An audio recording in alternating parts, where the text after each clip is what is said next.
Hola, ¿qué tal? Muy buenas tardes. Pues antes que nada quiero agradecer a Álvaro, Ernesto, Alejandro por la invitación a este foro. Ya me siento como en casa, no solamente por este gran foro de fondos, sino por el encuentro AMIB que también me suelen invitar. Y bueno, la idea esta tarde es tratar de entender qué es lo que está pasando en el entorno internacional para poder traducir esto en estrategias de inversión y para poder de alguna manera encontrar no solamente las oportunidades, sino poder identificar los riesgos que se encuentran ahorita en el panorama.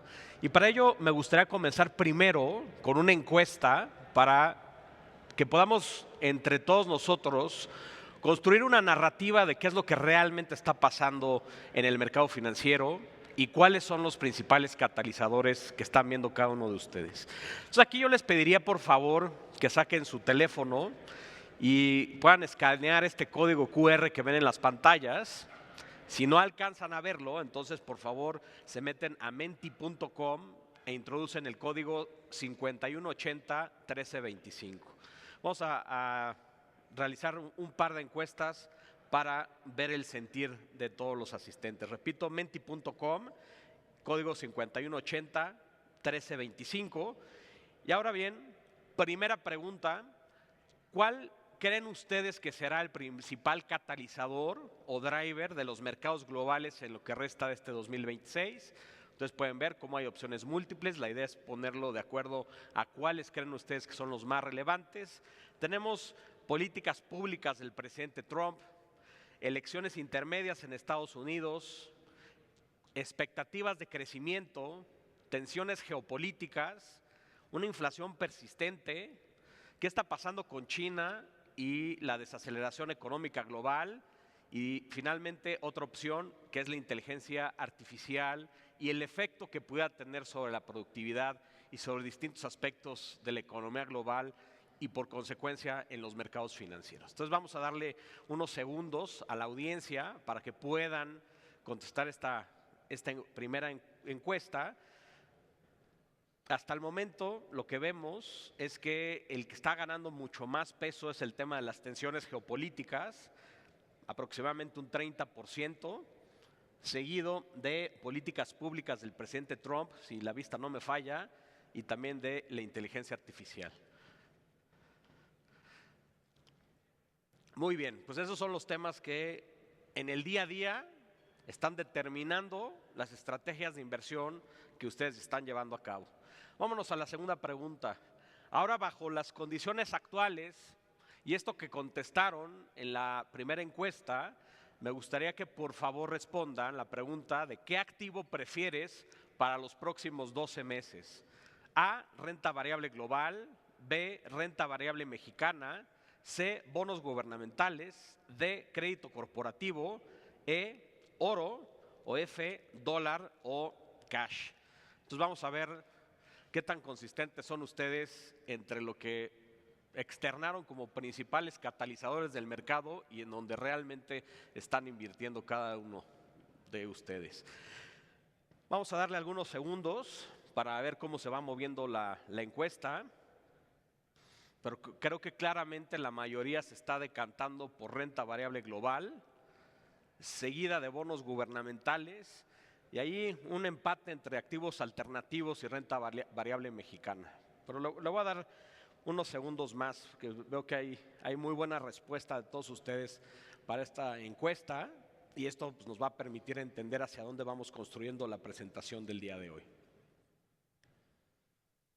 Ya tenemos más de 100 personas que han contestado esta pregunta y creo que queda muy claro que la mayoría piensa que es renta variable global, seguida de bonos gubernamentales y activos alternos. Bueno, comencemos ahora sí con la presentación que preparé especialmente para este foro.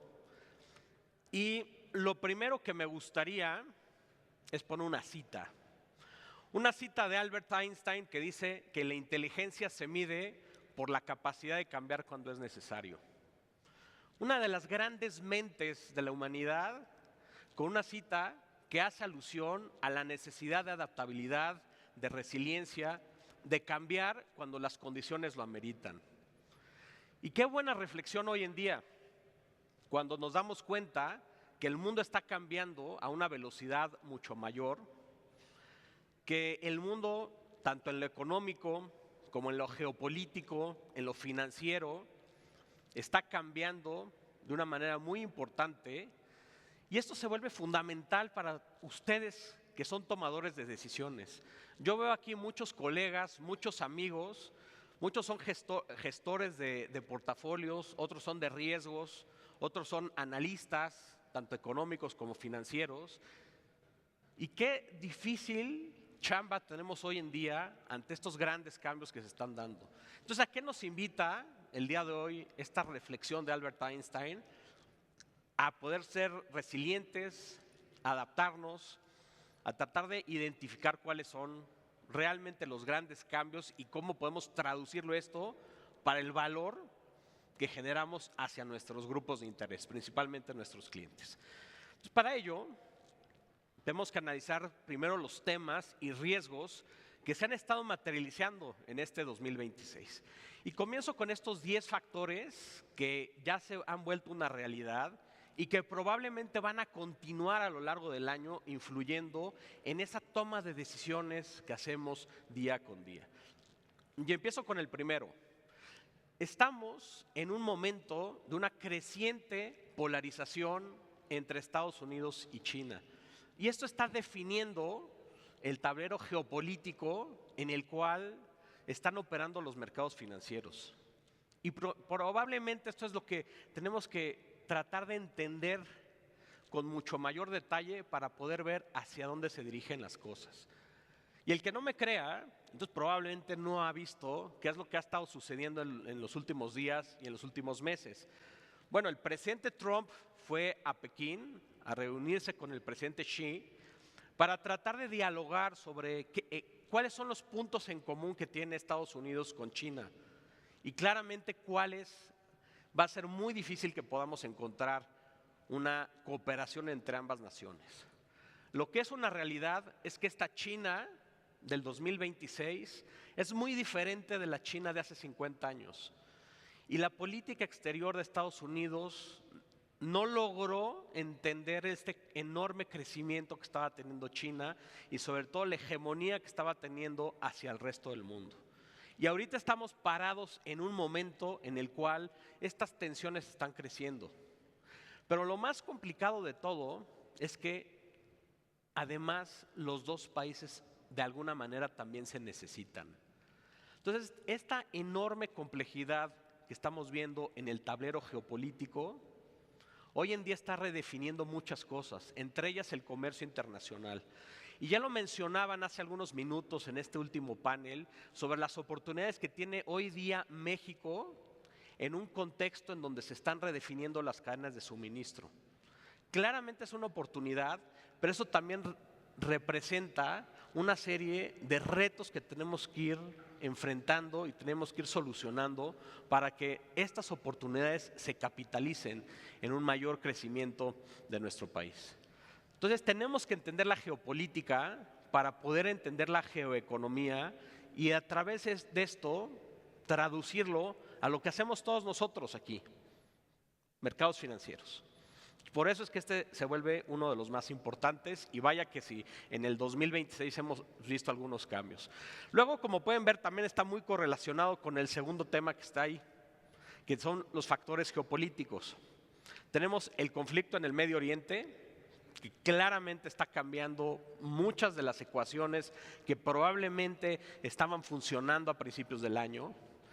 Pero para mí el principal factor geopolítico no es el conflicto en el Medio Oriente. Para mí lo más importante que tenemos que analizar en este 2026 se llama elecciones intermedias en Estados Unidos. Porque de eso va a depender mucho de las estrategias que quiera seguir Trump, tanto en política exterior como en política interior. ¿Qué se va a jugar el 3 de noviembre en Estados Unidos? Pues prácticamente 35 de 100 asientos del Senado y todos los 435 asientos de la Cámara de Representantes. Y si ustedes han visto, las últimas encuestas y sentimiento de la gente lo que nos muestra son dos cosas. Uno, que los niveles de desaprobación de Trump están por los cielos. De hecho, quien aprueba al presidente Trump, su gestión en este presidente número 47 ronda entre 30 y 34%, uno de los más bajos que hemos visto para un presidente entrando a las elecciones intermedias. Y la segunda es que ya hay encuestas, e inclusive en el mercado de apuestas lo que vemos es que hay un sentir de que los republicanos van a perder probablemente una, si no es que las dos cámaras. Y esto obviamente pone al presidente Trump en una situación muy diferente a la que ha estado viviendo en los últimos 2 años. Porque ahorita ha podido hacer muchas cosas gracias a esta mayoría que tiene en ambas cámaras. Entonces, ¿por qué digo que este evento del 3 de noviembre, las elecciones intermedias, es el factor geopolítico más importante? Porque Trump no se va a quedar sentado. Va a tener que cambiar la narrativa, va a tener que modificar lo que sea necesario para recuperar ese sentimiento del electorado norteamericano. Y entre ello está también la percepción de la guerra. Hoy en día el conflicto en el Medio Oriente se percibe en Estados Unidos como algo negativo. Algo negativo porque puede influir en la inflación y en el poder adquisitivo de los hogares, que hoy en día es el tema más sensible en Estados Unidos, el famoso affordability o la asequibilidad, que me alcance para poder consumir lo mínimo indispensable que yo estaba acostumbrado a hacer. Pero también eso se ha trasladado no solamente a affordability, sino a accessibility, que haya acceso realmente a los bienes, porque todavía no sabemos el efecto que pudiera tener, por ejemplo, esta disrupción que hay en el suministro de fertilizantes sobre los cultivos que vamos a ver hacia adelante y el precio, obviamente, de los alimentos en Estados Unidos. Entonces, si se fijan, conflicto en Medio Oriente, las tensiones con China, las tensiones que existen en otras partes del mundo, el proceso de revisión del TEMEC, muchas cosas que se encuentran en la ecuación del 2026 van a tener como un común denominador al presidente Trump. Y Trump probablemente pudiera radicalizarse más o menos dependiendo de cómo ve ese resultado en las elecciones intermedias. Además también tenemos otras elecciones que son muy importantes, por ejemplo en la región tenemos Brasil, vamos a tener segunda vuelta en Perú, tenemos un panorama geopolítico muy complejo para analizar y para incorporar en esas tomas de decisiones. Luego eso transita muy bien con lo que está pasando con la relocalización de los procesos, las cadenas de suministro. Estados Unidos hoy en día está tratando de traer mucha de la manufactura avanzada, sobre todo microprocesadores, inteligencia artificial, tecnología, de regreso a casa. Y una señal clarísima que debemos de entender hoy en día sobre un cambio estructural que se está dando en el comercio internacional. Las decisiones de inversión de las plantas productivas y la redefinición de las cadenas de suministro ya no solamente obedecen a una lógica económica, ya no solamente obedecen a dónde es más eficiente, dónde es menos costoso producir. Hoy en día es igual de importante la seguridad nacional. La resiliencia operativa de esas cadenas de suministro son fundamentales. Por eso es que Estados Unidos está tratando de regresar la producción de esos bienes a casa y ahí tenemos que entender cuál es la oportunidad tan importante que puede reflejar esto para el caso mexicano, en donde podemos pensar en otras industrias del futuro asociadas a tecnología que deberían de estar creciendo más. Y de hecho el 2025 ya comenzó a ser una muestra de ello, pero tenemos que entender estos cambios en el comercio internacional, que son estructurales. Estamos hablando de una diversificación geográfica, estamos hablando de esa resiliencia operacional, de esa seguridad nacional como ejes principales de la política comercial en Estados Unidos. Y la otra, si ustedes alcanzaron a escuchar lo que ha mencionado el USTR Jamieson Greer en distintos foros, incluido cuando estuvo aquí en México, es que Estados Unidos va a empujar por un modelo totalmente distinto en donde tenemos que empezar a cuestionarnos de que ya no vamos a estar en un ambiente de aranceles tasa cero en el mundo. Eso Trump va a empujar porque cambie. Entonces tenemos que pensar bajo esa nueva narrativa, bajo esa coyuntura diferente, cómo México se va a incorporar en un proceso de revisión del tratado de libre comercio más importante que tenemos en nuestro país. Luego seguimos transitando por algunos de estos temas: política monetaria menos expansiva, y especialmente con estas presiones que se están dando en precios en el mundo por el conflicto en el Medio Oriente, en donde creo que todos nosotros estamos siguiendo cómo se está dando el tránsito de bienes a través del Estrecho de Hormuz. Por ahí pasan entre el 20 y el 35% de muchos bienes, como es el petróleo, como son fertilizantes. Y esto implica un riesgo latente para la inflación, y esto ha cambiado de manera sustancial la narrativa de los bancos centrales. Y a ver, aquí yo veo a muchos que operan en el mercado de renta fija. ¿Cuánto estaba descontando la curva en Estados Unidos de recortes a inicios del año? Y cómo ahorita ya descuenta por lo menos un par de hikes. Y no significa esto que sea el mercado un predictor de lo que va a suceder, pero sí refleja el sentimiento de lo que están pensando todos quienes operan en los mercados, de todos los inversionistas. Entonces hay que pensar que el mundo se acostumbró a una política monetaria laxa en el último par de años, y ahora vamos a tener una política monetaria menos expansiva en este 2026. Luego tenemos estos esfuerzos de consolidación fiscal, en donde el mundo está mucho más endeudado y en donde esto ha complicado muchísimo el actuar y las estrategias de los gobiernos. Y si no me creen, vean lo que está pasando en Francia, vean el impacto que ha tenido también en la parte política en Japón, en el Reino Unido. Y bueno, pues ahí hay unas excepciones. Una de ellas es Estados Unidos, que se ha endeudado mucho más, que el año pasado el Congreso le aprobó la One Big Beautiful Bill Act al presidente Trump, y eso probablemente le va a permitir gastar más, pero también como consecuencia va a haber un ajuste en los activos norteamericanos. Ya lo estamos viendo en tasas de interés, lo estamos viendo en el dólar, y es algo que debemos de considerar con mucho detalle. Luego vemos riesgos de estanflación que lamentablemente se están materializando, y yo creo que fue uno de los principales temas que se discutieron justo en las reuniones de primavera del Fondo Monetario y el Banco Mundial. Luego, bueno, tenemos el Mundial de la FIFA del 2026, vamos a ver cómo este Mundial tiene un impacto más allá de lo futbolístico sobre la parte de precios, de economía. Otro punto interesantísimo, la inteligencia artificial y el efecto que pueda tener sobre la economía y los mercados financieros.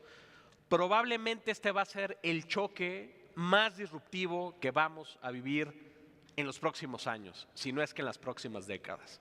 Yo diría que dos temas que tenemos que considerar que son plenamente disruptivos para la humanidad: uno es la tecnología y el otro es el tema del medio ambiente. Pero haciendo alusión al tema de la tecnología, esto es lo que realmente le está dando crecimiento en Estados Unidos.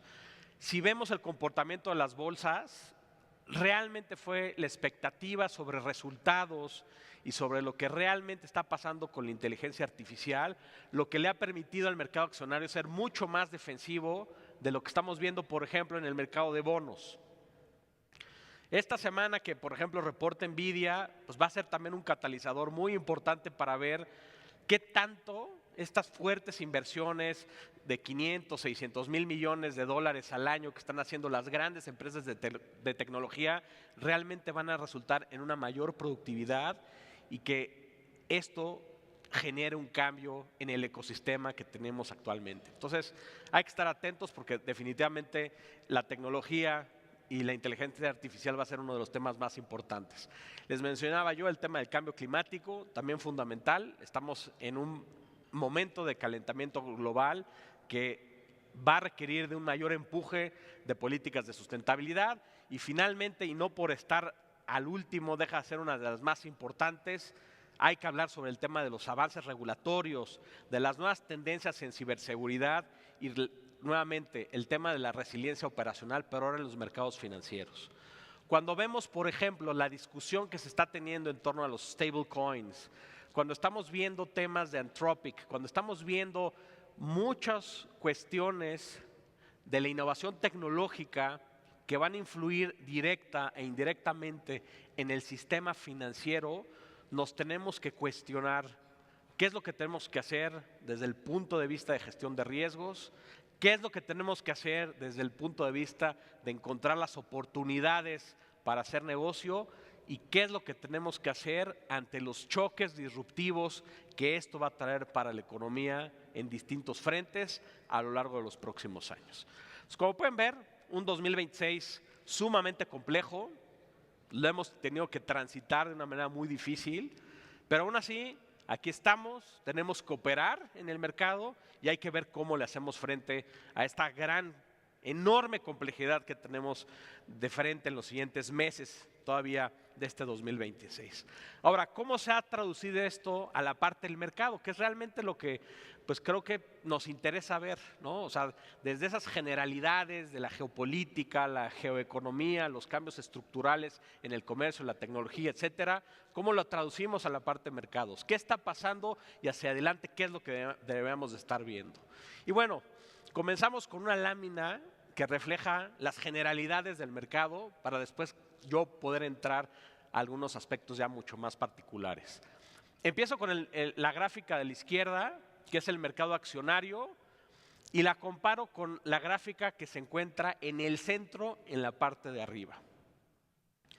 ¿Qué estamos viendo ahorita en el mercado?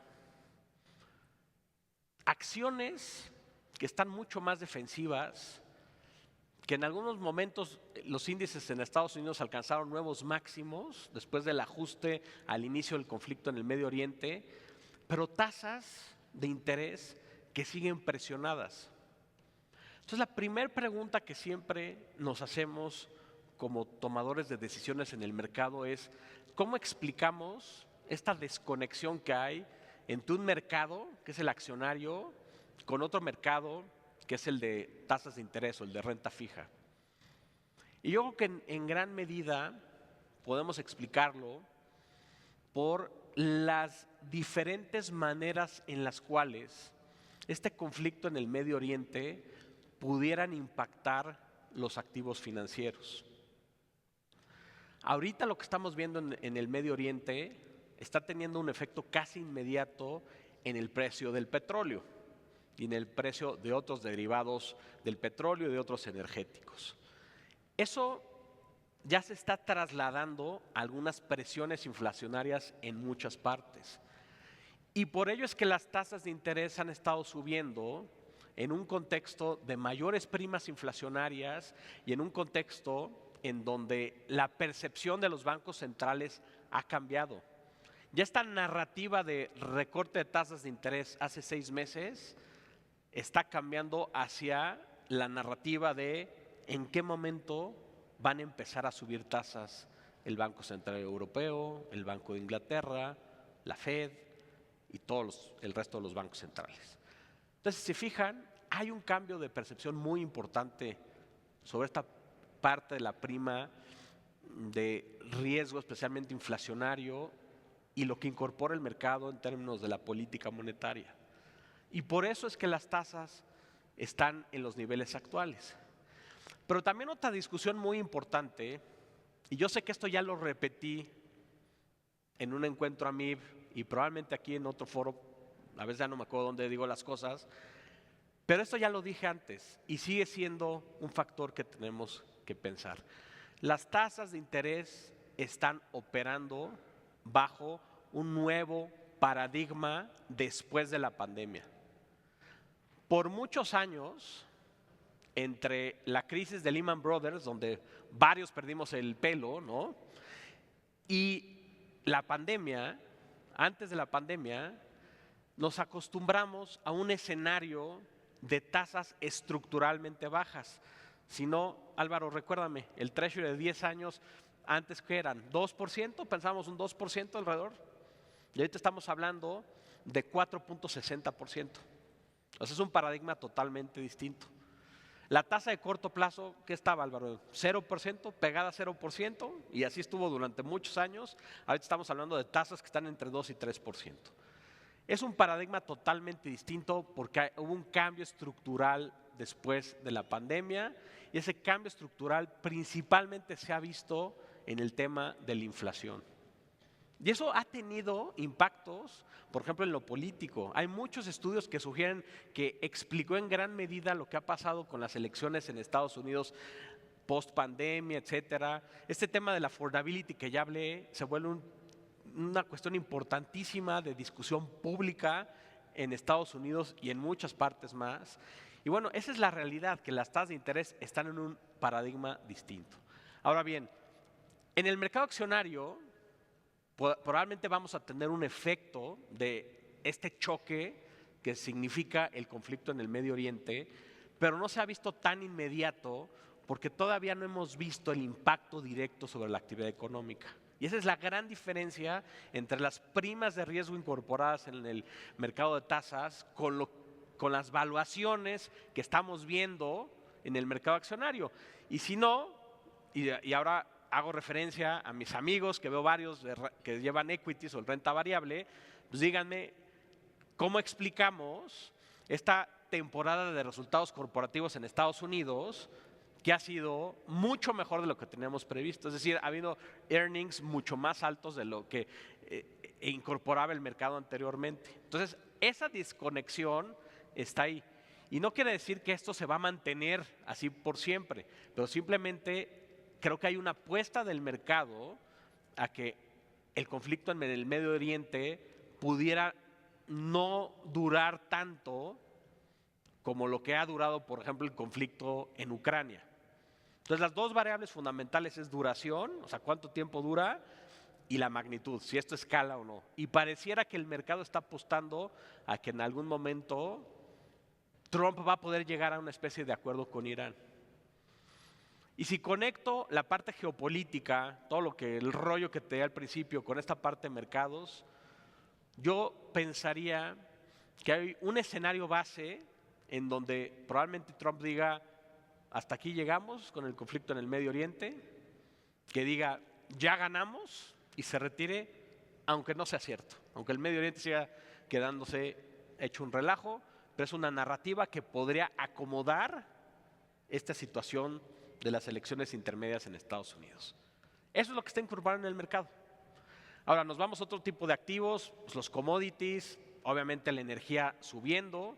Aquí yo diría que más allá del choque que hay en los precios del petróleo, lamentablemente se ha destruido algunas instalaciones de energía en distintas partes del Medio Oriente, no solamente en Irán, sino también en los Emiratos Árabes Unidos, etcétera, que va a implicar pues probablemente una normalización mucho más tardada. Entonces, el petróleo que ha venido subiendo, al momento de regresar, probablemente se va a quedar en un nivel que sea mucho mayor al que todos nosotros estábamos pronosticando anteriormente. Eso también explica, y es información que está incorporada en el comportamiento de las tasas de interés. Y finalmente, en la parte del dólar, pues el dólar se ha estado debilitando estructuralmente desde hace por lo menos un par de años, pero también hay que recordar que post-pandemia tuvo una recuperación muy significativa. Ahora, ¿qué está pasando detrás del dólar? Bueno, tienes una política fiscal en Estados Unidos que es muy laxa, un nivel de endeudamiento que para los siguientes 10 años va a ser muy importante y que probablemente eso debería de tener repercusiones en algún momento en, pues no solamente en las finanzas públicas, sino en el mercado de tasas y en otros en Estados Unidos. A menos que ustedes sigan pensando o estén más del lado del debate que la teoría monetaria moderna, el MMT, funciona pensando en que sí, el dólar sigue siendo la moneda de reserva, pero que no va a tener ningún efecto todo esto que está pasando con Trump. Y creo que el punto medio es lo que está pasando con el mercado, un ajuste que refleja una nueva realidad, y repito, tanto en la geopolítica como en la economía.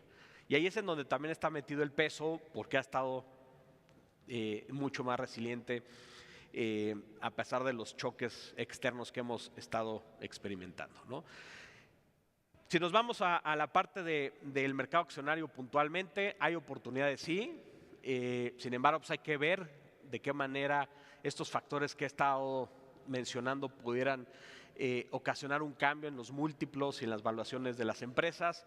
Pero lo que es una realidad es que ha sido un mercado en Estados Unidos mucho más defensivo, en donde hay sectores como los materiales que tienen una perspectiva muy favorable. Vean lo que está pasando con la construcción de data centers, de clústeres industriales. Todo eso puede ser favorable para materiales. Energía, por todo lo que he mencionado también, ha tenido un desempeño bueno y probablemente seguirá siendo de las más resilientes. Ni se diga el tema de la tecnología, por ejemplo. ¿Qué estamos viendo? Pues probablemente 7,500 puntos, que ya tampoco tienen un upside tan importante respecto al nivel actual, pero nos habla de que va a ser un mercado quizás más defensivo. En la parte de México también ya tuvimos la temporada de resultados corporativos. Ahí hemos visto y claramente me regreso y ya me hizo una cara Álvaro, no te regreses para adelante la presentación, pero bueno, prometo ya no irme más atrás. Pero si ven, además del mercado accionario en Estados Unidos, que es la línea roja de la gráfica de la izquierda, pues hemos tenido economías emergentes que han tenido también una recuperación inclusive mucho más importante, por lo menos en los últimos 12 meses, mucho más vigorosas que en economías avanzadas en muchos de los casos. Entonces también México ha tenido un repunte. Estoy pensando, ahora sí me voy para atrás, Álvaro, no te preocupes, una evaluación que pueda ser, ¿qué les gustan? Firm Value EBITDA cercano a 6 veces, lo cual con el crecimiento que traemos pudiera implicar, ¿qué les gusta? 73, más o menos 73,500 por ahí del índice como un escenario viable, ¿no? Luego, hay emisoras que tienen algunas valuaciones mucho más interesantes que otras. Por ejemplo, en Banorte hay puesto unas de las favoritas que tenemos, como Arca, Continental, FEMSA, GCC, Liverpool. Digo, no son las únicas, pero creo que es, como decía Einstein en esa cita, es un momento en donde también el stock picking va a ser muy importante, porque tenemos que entender los cambios que se están dando no solamente en las valuaciones de las empresas, sino en el comportamiento del mercado financiero. En tasas de interés, como les decía, un ajuste bastante importante y probablemente eso va a seguir. Un Treasury que está en 4.60 y que probablemente va a seguir presionado por estos factores que he venido comentando. Lo mismo en la curva en México, un 9.35 en el M de 10 años, en donde quizás la oportunidad más importante que vemos nosotros es en la parte media de la curva, en el belly, en donde la evaluación relativa hace mucho más sentido. Y aquí también llamo la atención sobre algo que se ha venido discutiendo en este foro y que hay que tomar en consideración también.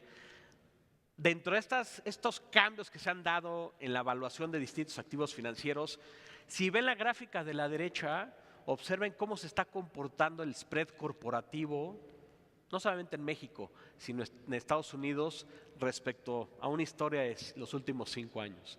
Está en niveles muy, muy, muy cerrados, lo cual creo que también es un reflejo de que sigue habiendo mucha liquidez en los mercados financieros internacionales, y esto también está cambiando el comportamiento de las distintas primas de riesgo de los activos. Pero bueno, es una gráfica que creo que después será importante debatir al respecto sobre qué es lo que pueda estar implicando para adelante. También qué implicaciones tiene no solamente para los mercados, sino para los pronósticos que hay sobre las principales variables macroeconómicas, todo esto que he estado platicando. Bueno, una economía en México que empezó con un primer trimestre más débil, pero que pudiera retomar algo de inercia, especialmente en la segunda mitad del año, y poder terminar en un nivel cercano a 1.4%, que sigue estando por debajo del potencial, entre 1.4 y 1.8, dependerá de algunos factores que vayamos viendo hacia adelante en el camino, pero bueno, venimos de 0.6 el año pasado. Entonces, hay que ver que va a haber una aceleración, pero va a ser una aceleración de la actividad económica mucho más contenida. Una inflación que probablemente va a estar terminando por arriba del 4%, ahí traigo 4.4, estamos ahorita más o menos por esos niveles, 4.4, 4.5, varios choques que parecieran transitorios o por lo menos de una sola vez y principalmente de oferta, pero que van a estar ahí y que van a dificultar que la inflación pueda bajar. Entonces, si se fijan, esta historia es consistente con lo que estamos viendo en el mercado, por ejemplo, con los break-evens de inflación o con una valuación mucho más atractiva en EMES que en UDIBonos, por ejemplo, ¿no? Tipo de cambio pues, bastante resiliente, en promedio 17.80 en el año, siguiente año inclusive lo traigo casi igual, entonces creo que todavía va a haber factores detrás del peso que aludan a un rango relativamente acotado. Tasa de referencia Banxico, 6,5%, la señal creo que fue muy evidente en el último anuncio de mantener esta tasa, o sea, ya se llegó al ciclo, la conclusión del ciclo de relajamiento monetario, de ese 11.25 que vimos en el 2023, ya llegamos al 6,5% y probablemente ahí nos estaremos quedando. Lo que les decía de la bolsa, 73.500 puntos. Vámonos rápido en los últimos minutos para ver temas muy específicos de México que van a influir probablemente en el comportamiento de los activos financieros. Primero, Trump. Bueno, ya nos dimos cuenta, un Trump actual mucho más agresivo del Trump anterior, pero hay que ver cómo estas elecciones intermedias del 3 de noviembre de alguna manera pueden modificar esta situación. Aquí lo más importante es ver, oye, este Trump que ha sido mucho más agresivo, que está tratando de generar estos cambios geopolíticos y comerciales en el mundo, ¿qué implicaciones tiene pues, realmente para México?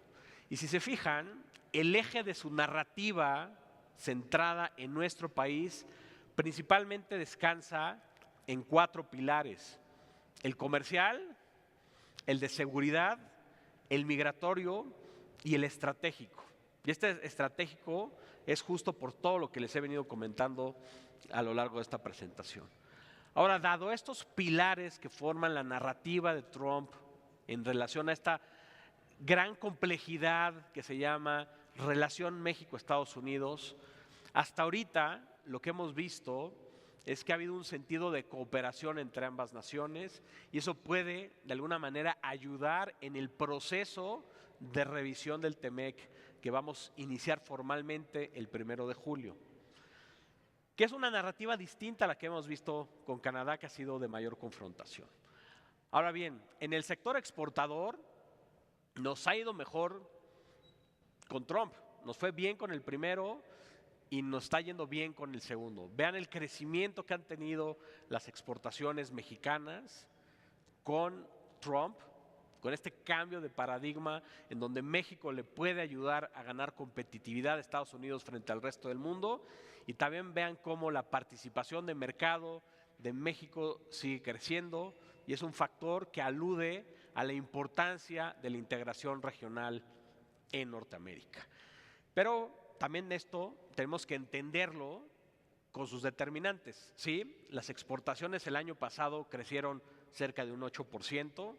Este año, a las cifras de marzo, en el acumulado ya vamos un 18%, y esto a pesar de la disminución que hemos visto en autos.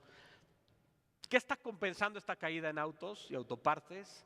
Principalmente lo que podríamos llamarles como industrias del futuro u otro tipo de manufacturas que están asociadas al avance tecnológico, que están asociadas a lo que está haciendo Estados Unidos de construir el ecosistema en donde descansará esta innovación tecnológica y la inteligencia artificial y que a partir de ahí va a tratar de alcanzar escala en los próximos años. Entonces, como pueden ver, por ejemplo, en la gráfica de la derecha, maquinaria y equipo especial para industrias diversas, un crecimiento el año pasado de 64%, en lo que va del año casi un 75%.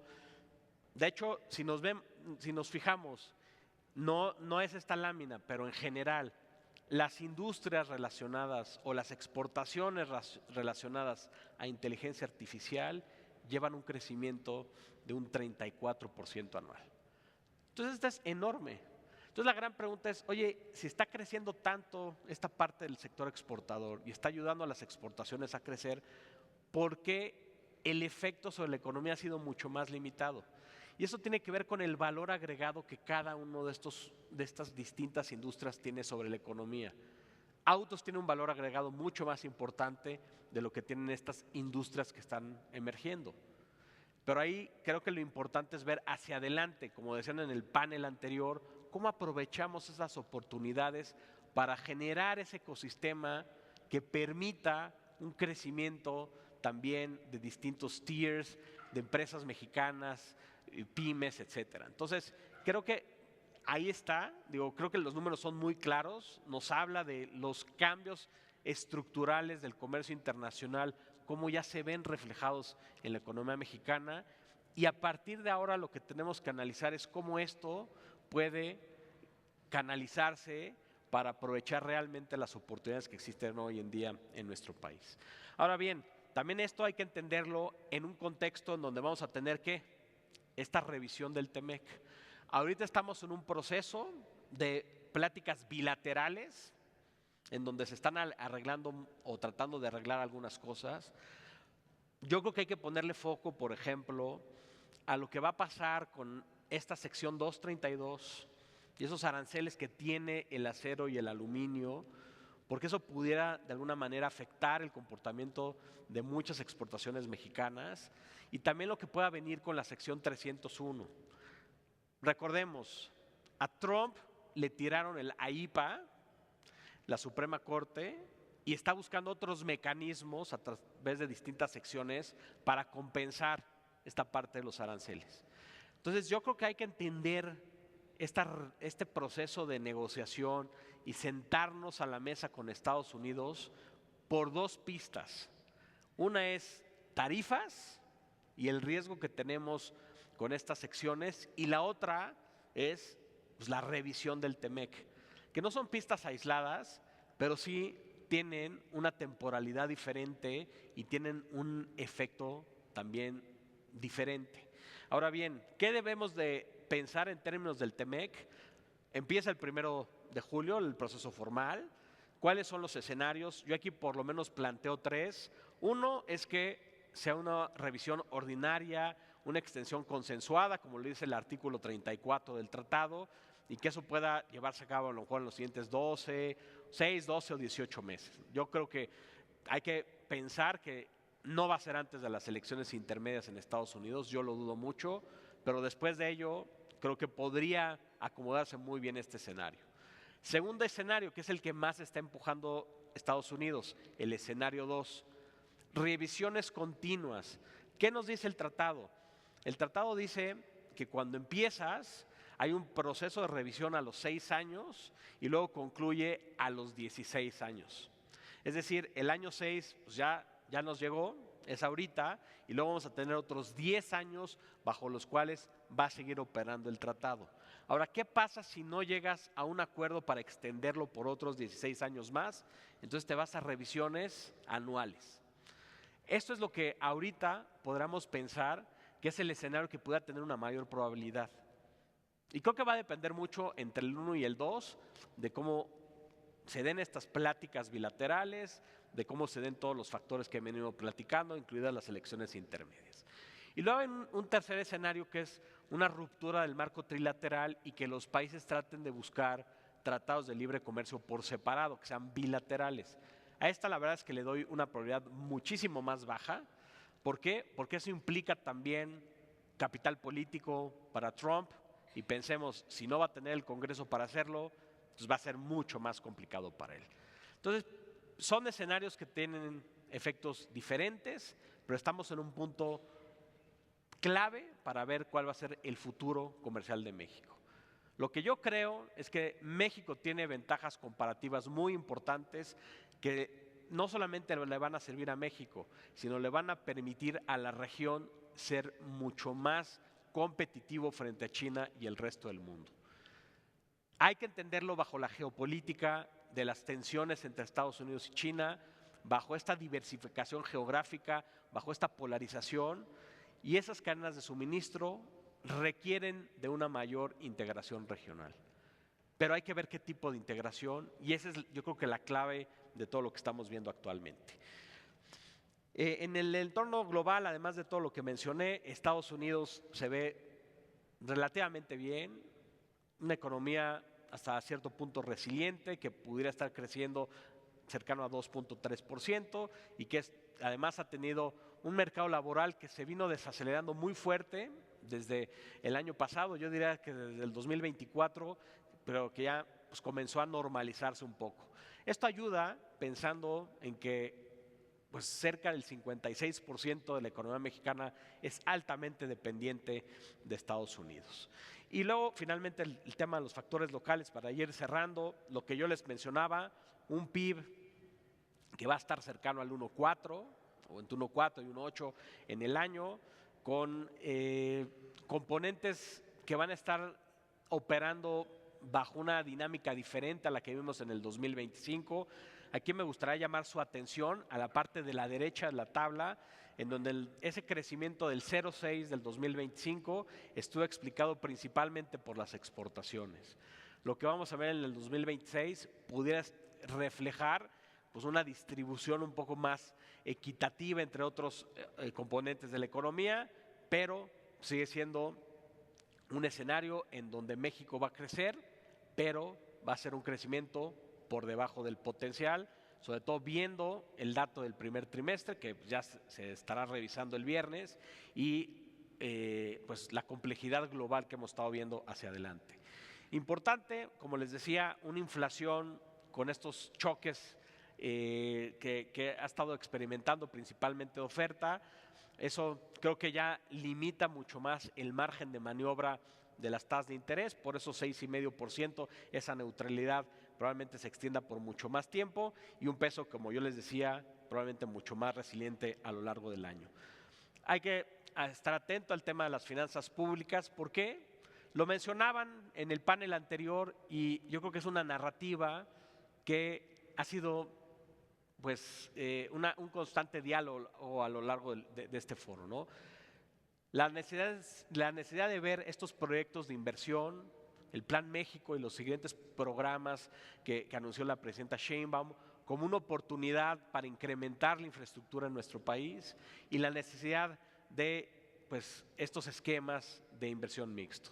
Las finanzas públicas desde el año pasado están en un momento de consolidación. Esto quiere decir que están tratando de contener, ¿no?, los niveles de endeudamiento, del déficit, pero eso también implica un menor margen de maniobra para llevar estos proyectos y por eso hace sentido que puede ir de la mano sector privado y sector público para la generación de este tipo de programas de infraestructura y los siguientes meses van a ser muy importantes para ver la ejecución de estos programas. Pero por lo pronto hay que analizar cómo está desenvolviéndose las cuentas públicas en nuestro país. Ya hemos visto, por ejemplo, Fitch ratificando el BBB- con perspectiva estable. S&P recientemente ratificó el BBB con perspectiva negativa y nos falta Moody's para ver qué es lo que sucede, pero bueno, México sigue estando en ese grado de inversión y es finalmente lo que está operando o es lo que está influyendo en la prima de riesgo de los activos mexicanos. Hay que ver también otros factores de las finanzas públicas, como el apoyo que el gobierno le ha estado dando a Pemex, ¿no? Y ahí está principalmente, ahí lo van a ver en la lámina, los mecanismos que se han anunciado desde el año pasado. Y bueno, todo esto nos habla de pues, la necesidad de estos programas conjuntos entre el sector privado y el sector público. Y con ello, como pueden ver, es un 2026 que seguirá siendo complejo, que no nos va a hacer la chamba más fácil, pero que va a implicar, como yo decía, con esa cita de Albert Einstein, que seamos cada vez más resilientes, adaptarnos mejor a los cambios, ser mucho más flexibles y tratar de encontrar las oportunidades, identificar y mitigar los riesgos. Y bueno, la presentación trató los temas más relevantes para esa toma de decisiones. Nuevamente, Álvaro y el equipo de la MIB, muchísimas gracias. Les dejo otro QR. Esta no es otro ejercicio, no se preocupen, no me voy a echar otras encuestas, va a decir que flojera.